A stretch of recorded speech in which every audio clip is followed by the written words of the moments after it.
ada beberapa. Ada temuan utama atau bersifat major, ada temuan yang tidak major atau temuan yang bukan utama. Nah, kita membahas temuan yang major atau temuan-temuan utama major. Yang pertama, tidak adanya aturan untuk mengevaluasi pemasok.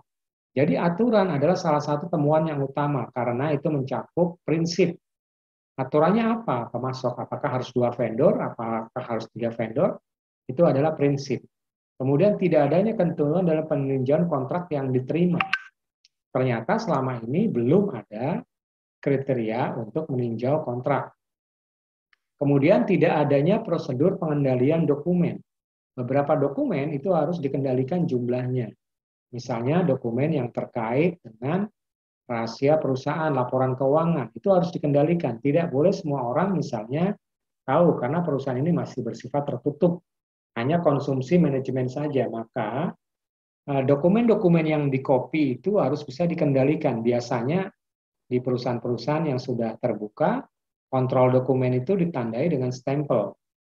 Dokumen kopi, jadi setiap ada kopi itu harus di-stempel bahwa ini adalah dokumen kopi nomor sekian. Jadi bisa dikontrol penyebarannya. Kemudian yang keempat adalah kesalahan atau ketidaksesuaian pada dokumen seperti prosedur atau instruksi kerja atau biasa disebut sebagai work instruction terhadap pelaksanaan pekerjaan yang sebenarnya atau terhadap persyaratan lain. Yang terakhir adalah penyimpangan dalam penerapan bagian dari prosedur atau instruksi kerja atau aturan atau ketentuan yang lain. Jadi 5 poin ini adalah temuan major. Yang dimaksud temuan major adalah temuan yang dapat berakibat terhadap proses bisnis atau proses alur kerja yang menyebabkan kegagalan atau tidak berjalannya suatu proses secara semestinya.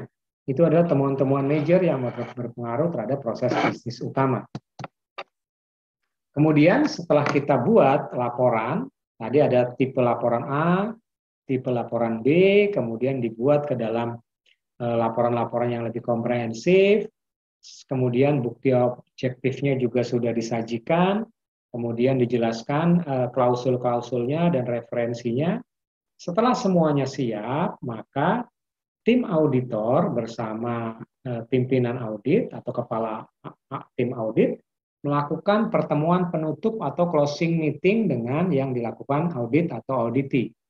Pertemuan ini dipimpin oleh ketua tim auditor yang dihadiri oleh pimpinan unit kerja terkait. Jadi misalnya unit kerja pemasaran, maka pimpinan unit kerja pemasaran itu harus hadir. Dia harus mengetahui sejauh mana deviasi penyimpangan terhadap prosedur, terhadap kontrak, terhadap instruksi kerja yang sudah dilakukan oleh timnya dalam menjalankan proses bisnis. Jadi yang pertama yang perlu tahu adalah pimpinan unit kerja tersebut. Kemudian yang kedua, personel yang menjadi pendamping. Itu juga harus tahu personilnya siapa yang mendampingi proses audit atau sebagai wakil manajemen. Kemudian anggota tim audit, ya anggota tim audit itu melibatkan berapa orang, tergantung cakupan dan size bisnis yang dilakukan audit. Semakin besar size-nya atau ukuran bisnisnya atau ukuran departemen dan fungsinya, maka akan semakin banyak tim audit yang terlibat. Semakin besar cakupannya. Dan akan mempengaruhi masa proses audit. Kemudian pihak lain yang terkait, misalnya begini, sedang dilakukan proses audit di tim purchasing. Ternyata terdapat selisih harga tadi per ekor atau per material itu 30.000, tetapi yang tercantum per piecesnya Rp26.000. Ada selisih 4.000 per pieces. Kalau itu melibatkan jumlah pieces yang banyak, 4.000 dikali 1.000 pieces, itu kan berarti sudah 400 juta nilainya. Maka itu menjadi hal yang sangat besar sekali, nilainya 400.000. Nah, kalau semakin besar kuantitinya, semakin besar nilai kerugiannya, dan itu akan melibatkan departemen lain.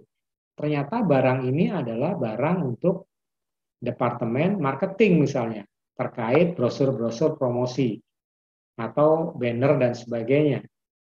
Jadi departemen lain yang terkait dengan proses audit tersebut harus dipanggil untuk mengklarifikasi deviasi atau ketimpangan